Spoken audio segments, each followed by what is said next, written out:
పేద ప్రజల కోసం నరేంద్ర మోడీ సారు ఇప్పటికీ ఒక 5 సంవత్సరాలు మళ్ళీ పొడిగించిండు.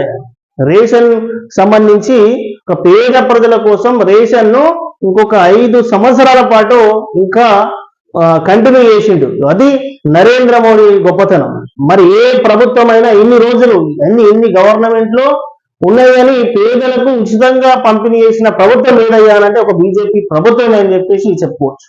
ఇది నరేంద్ర మోడీ సార్ గొప్పతనము. ఇక రాహుల్ గాంధీ ఏమో ఇక ధనికులకే దోషి పెడుతుండు, పేదలను పక్కన పెడుతుండు అనే విషయం మాట్లాడుతుండు. అయ్యా మరి ఈ 60-70 సంవత్సరాల నుంచి మరి ఎవరికి ఏం చేసింది కాంగ్రెస్ అనేది మీరు చెప్పాలి. అయ్యా రాహుల్ గాంధీ గారు మళ్ళీ ఇంకోటి ఏమంటాడంటే కాంగ్రెస్ పవర్ లోకి వస్తే దేశమంతా కులగణన రిజర్వేషన్ల పెంపు. మరి ఇప్పుడు ఆల్రెడీ గదే నడుస్తుంది కదా, రిజర్వేషన్లకు సంబంధించి ఢిల్లీ నడుస్తుంది. రిజర్వేషన్లు వీళ్ళు ఉంటాయి, రిజర్వేషన్లు ఉంటాయట, మళ్ళీ వీటిని పెంచుతారంట. మరి బీజేపీ ప్రభుత్వం వస్తేనేమో వీటిని రిజర్వేషన్లను తీసేసి మొత్తం రాజ్యాంగాన్ని మార్పు చేసేసి టోటల్ గా మార్చేసి ఇక ఆ ప్రయత్నంలో ఉన్నారని చెప్పేసి ఇక కాంగ్రెస్ వాళ్ళు ఇలాంటి దుష్ప్రచారాలు చేస్తున్నారు బీజేపీ మీద. ఇంకోటి రైతులందరికీ రుణమాఫీ, పేరింటి మహిళలకు ఏటా 1,00,000, నిరుద్యోగులకు ఏడాదితో పాటు ఉద్యోగ శిక్షణ 1,00,000 సాయం. ఇవన్నీ ఇచ్చిరా? రైతులకు రుణమాఫీ ఇచ్చిరా? రాష్ట్ర ప్రజలారా, రైతు రుణమాఫీ ఏమన్నా మరి మన రేవంత్ రెడ్డి గారు మేము గెలిచిన తర్వాత నెక్స్ట్ డే నుంచే మొత్తం ఈ 4,000 పింఛన్ తీసుకోండి, ఈ 2,500 మహిళలకు తీసుకోండి, తులం బంగారం తీసుకోండి, 1,00,000 రూపాయలు తీసుకోండి, ఇవన్నీ మాయమాటలు చెప్పారు. మరి ఎవరికి వచ్చినాయి రుణమాఫీకి సంబంధించిన పైసలు? ఎవరికి వచ్చినాయి? రైతు భరోసాకు సంబంధించి ఎంతమందికి అకౌంట్లు వేసిర్రు? మరి ఈ తులం బంగారం ఎటుపోయింది? ఫ్రీ స్కూటీ ఎటుపోయింది మహిళలకు? 2,500 పెన్షన్ ఎటుపోయింది మహిళలకు? తర్వాత ఈ పెన్షన్ రెగ్యులర్ గా ఇచ్చే పెన్షన్ 2,000 పెన్షన్ 4,000 ఇస్తామని చెప్పేసి ఇవన్నీ ప్రలోభాలకు గురి చేసేసి ప్రభుత్వం మరి గవర్నమెంట్ లోకి వచ్చిన కాంగ్రెస్ గవర్నమెంట్ ఇగో ఏం చేసిందని మేము అడుగుతున్నాం సార్. మా టీవీ తరఫున తెలంగాణ ప్రజల తరఫున అడుగుతున్నాం, మీరు ఎంత పూర్తి చేసిండ్రు?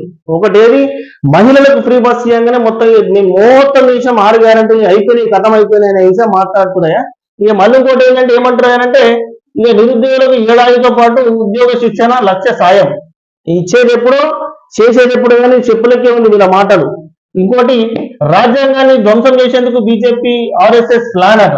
ఇక రాజ్యాంగాన్ని అయ్యా భారతదేశం సుభిక్షంగా ఇంత సంతోషంగా ఉంటుందయ్యా ఆ యొక్క బీజేపీ ప్రభుత్వం వాళ్ళని. కాంగ్రెస్ హయాంలో ఎన్ని కొట్లాటలు ఎన్ని దాడులు జరిగినాయో ఆల్రెడీ మనం చూసినాం.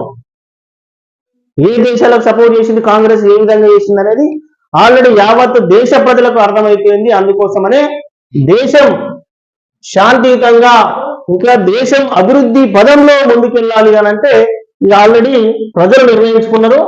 ధనికులకు 16 లక్షల కోట్లు మాఫీ చేసిన మోడీ పేదలకు ఎందుకు రుణమాఫీ చేయలేదు? ఫస్ట్ మీరు చేయండి. ఫస్ట్ నరేంద్ర మోడీ సార్ పక్కన పెడితే ఈ రాష్ట్రంలో మీరు ఏదైతే హామీలు ఇచ్చారో రుణమాఫీ 2 లక్షల రుణమాఫీ అయితే ఏదైతే రైతులకు సంబంధించిన రుణమాఫీ అది చేయండి సారు.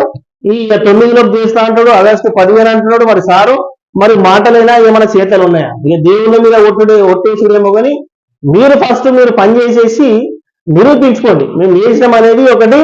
ఆ విధంగా మీరు ఆ ప్లాన్ చేయండి తప్పితే కానీ వాళ్ళ మీద దేవుళ్ళ మీద ఒట్టేసి తర్వాత ముక్కునాలకు రాయి ఇది రాయి అది రాయి ఇవన్నీ బంద్ చేసి ప్రజలకు మనం ఏ విధంగా మనము ఈ పథకాలు అయితే ఏ విధంగా మనం చెప్పినామో ఆ పథకాలు అమలయ్యే విధంగా వాళ్ళకు అర్హులకు అందే విధంగా అట్లాంటి ప్లాన్ చేయండి తప్పితే కానీ మీరు తిట్టుకుంటే వచ్చేది ఏం లేదు. ఈ శాస్త్రం మీద ఉంది చూడు అట్లా. ఇక ఇంకోటి రిజర్వేషన్లు ఎత్తేసేందుకు బీజేపీ కుట్ర. ఇక వీళ్ళు చెప్తున్నారు కదా పేపరు, ఈ రిజర్వేషన్లు రాజ్యాంగం సంబంధించిన పేపరు రెగ్యులర్ గా రాని పేపరే లేదు. రాతం పాలు ఎట్లా రాతం పాలు పేపర్ ఎట్లా వస్తుంటుందో సేమ్ అట్టే పేపర్లో రెగ్యులర్ గా ఇస్తున్నారయ్యా. కాంగ్రెస్ వాళ్ళకు ప్రచారం వేరే లేదు. ఇక బీజేపీల మీద ఇట్లాంటి తప్పుడు ప్రచారం చేసేందుకే వాళ్ళు టోటల్ గా ఈ విధంగా ఒడిగట్టారు. వాళ్ళకి చెప్పుకోనికి ఏం లేవు కదా. దేశంలో మన అంతకుముందుకు ఉద్ధరకం చేస్తే ఏమున్నాయా అంటే ఏం లేవు. కాంగ్రెస్ హయాంలో మరి భారతదేశం ఎట్లుండే, అంతకుముందుకు భారతదేశం ఎట్లుండే, ఇప్పుడు 10 సంవత్సరాల తర్వాత భారతదేశం ఎట్లుంది, మన పార్టీని పక్కన పెడితే మనకి ఏ విధంగా మార్పు అనేది జరిగింది అనేది గమనించాలి. దేశ ప్రజలే కానీ రాష్ట్ర ప్రజలే కానీ దయచేసి మీరు ఏవైతే అభివృద్ధి పదంలో ముందుకెళ్లే నాయకులకే మీరు ఓటేయండి తప్పితే కానీ ఆగం చేసే నాయకులకు మాత్రం ఓటేయకుండ్రి. మీరు ఆగం కాకుండా ప్రజలారా దయచేసి చెప్తున్నా, ఇవి దేశానికి సంబంధించిన ఎన్నికలు.